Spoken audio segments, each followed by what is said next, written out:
Welcome back to the world of Ikard, where we learn how to think like the College Board. It's time for topic 8.8, the end of the Cold War. Here's the required content. Advances in U.S. military and technological development, the Soviet Union's costly and ultimate failed invasion of Afghanistan, and public discontent and economic weakness in communist countries led to the end of the Cold War and the collapse of the Soviet Union. By the 1980s, the U.S. military had developed a wide range of highly advanced, highly precise technology. Stealth technology, such as on the F-117 Nighthawk, allowed American planes to evade radar detection, giving them a clear advantage against the Soviet military. The US also possessed better precision-guided missiles that made use of laser technology to more accurately reach their targets. Lasers!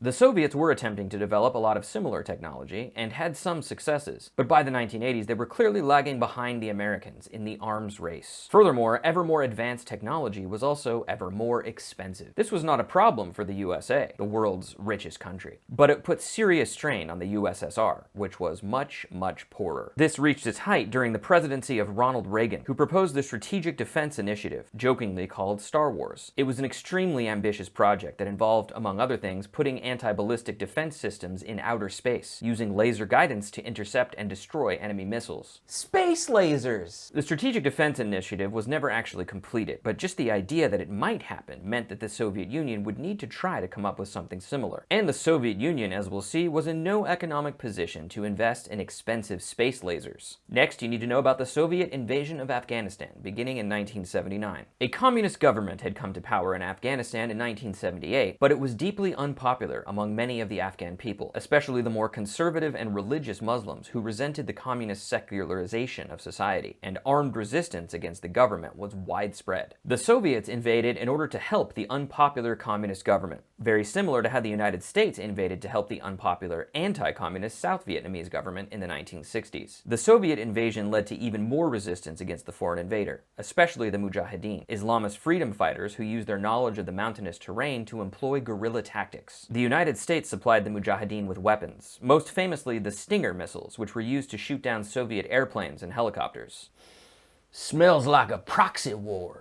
Yes, this war is required content for 8.8, but it's also a good example of a proxy war from 8.3. This war was very expensive and added further strain to the Soviet budget. It was also widely condemned in the international community, not just in the West, but also among members of the non-aligned community, causing a loss of prestige for the USSR. And it was also unpopular among the Soviet people, leading to a loss of faith in their own leadership. Now, public discontent and economic weakness in communist countries. Public discontent was nothing new. The Soviet Union had long relied on repression and the threat of its military to ensure the loyalty of its Eastern European satellites. In 1956, early on in the Cold War, the people of Hungary overthrew the unpopular communist government there, but the USSR responded by sending in Soviet soldiers and tanks to crush the uprising and reinstall the unpopular government. A similar situation arose in Czechoslovakia with the Prague Spring in 1968. Its communist leader, Alexander Dubček, proposed reforms that included reducing censorship and increasing economic freedoms, which he called socialism with a human face. The Soviet Union responded by leading a Warsaw Pact invasion of Czechoslovakia and reversing all of Dubček's reforms. Leonid Brezhnev, Soviet leader from 1964 to 1980, justified the invasion with the Brezhnev Doctrine, which articulated that the Soviet Union would intervene in countries where socialist rule was under threat. The Brezhnev Doctrine acted as a hindrance to other socialist countries from attempting similar reforms. Meanwhile, the economies of the communist Eastern Bloc countries continued to stagnate.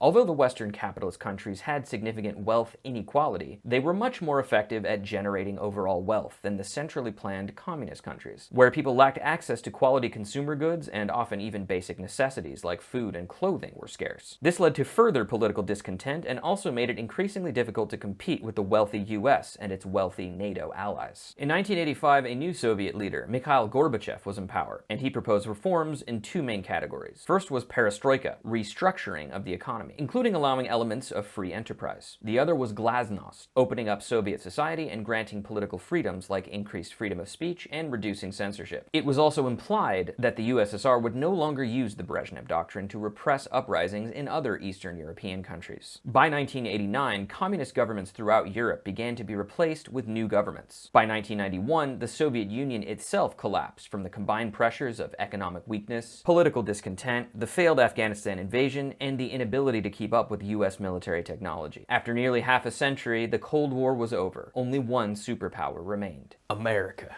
Well, that's all for today and the end of Unit 8. Next time, globalization. Like and subscribe if you want to get a 5.